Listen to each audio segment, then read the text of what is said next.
Hello everybody, I'm Dr. Roy Booth. I'm a senior lecturer in the English department at Royal Holloway, University of London, and I teach Renaissance literature, and I've been asked to say a few things about Doctor Faustus, Marlowe's play. Some points that I would try to make about it, of course, that with Doctor Faustus, the main problem is, and it's true of universities as well, the main problem is student sympathy.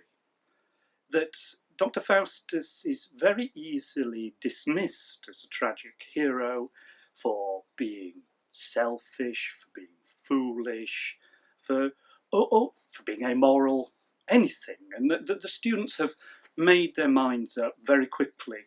And this lack of sympathy for the tragic protagonist can lead into sort of a direct hostility. And that's what one is always trying to negotiate one's way round. And I'll make a suggestion about that in a little bit. The second point that interests me about this is that this is a play written by a notoriously heterodox dramatist in Christopher Marlowe, whose opinions are well documented, and he was sort of very different and exceptional for his age. So always this problem of how come is it that this very heterodox dramatist writes a play that is, subscribes so much to an orthodox framework, the damnable life and deserved death of Dr. John Faustus. And it's a question of how you deal with that. For my own part, I'm very fond of Paul Kosher's argument. It's his book, Christopher Marlowe, from back in 1946. Kosher simply says that Dr. Faustus, as a narrative, gave Marlowe congenial opportunities for blasphemy. That it enables Marlowe to say things like, I think hell's a fable, but in a context where nobody can object to such things because it's framed by the story around it. When I'm teaching Dr. Faustus at this level, the thing that I try to say to students and get across to them is that Dr. Faustus is a humanist alias, and there was a real man behind Dr. John Faustus. And I invite them to think of it as this person as Johann George of Helmstadt.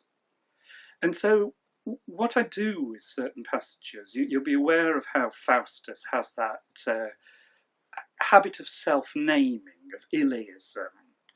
I invite the students to think of Johann Georg and Dr. Faustus in a line like, I am resolved that Faustus shall ne'er repent.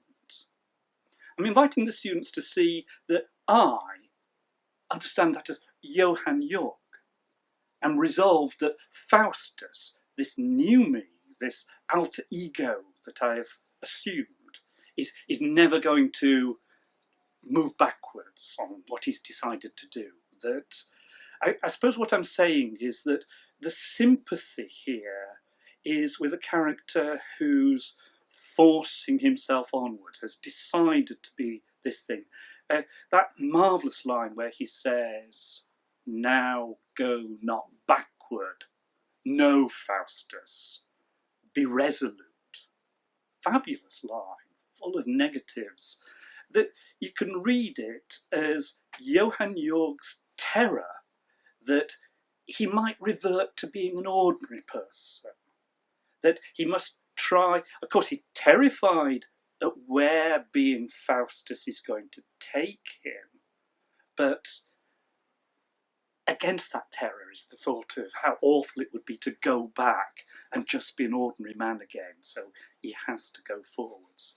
So that's the way I try to help the students see Faustus with some sympathy.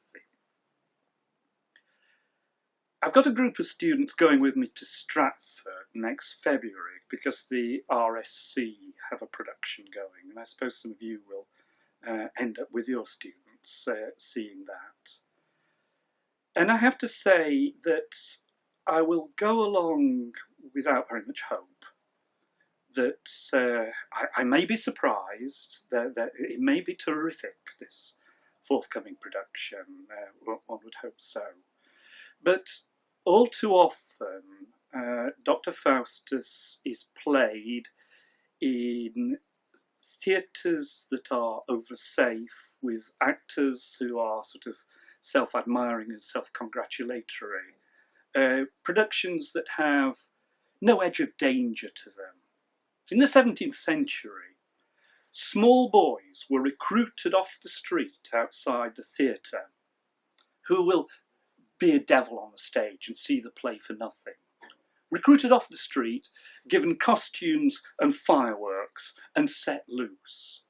And that's what you want. You want a Faustus with some danger.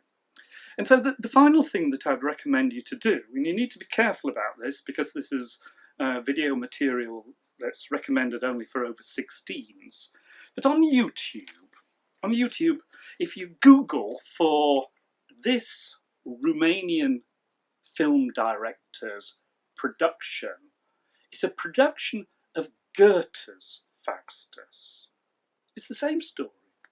It's in Romanian, but goodness gracious me, this production, which dates from 2009 and which transferred to Edinburgh, you can see the whole of it on YouTube in 3 separate hour videos, and it is just decadent image after decadent image. It's a stage full of actors doing dangerous things. It's a really fantastic image of Faustus. And if you spent some time just looking for images of this production as a way of getting across to your students just how exciting and challenging a play Dr. Faustus could be, he's the man to go for. And that's my ideal production of a Faustus. It's a pity it's not the Marlowe play, but it's Goethe's Faust, and it's great stuff. I'll leave it there. Thank you very much.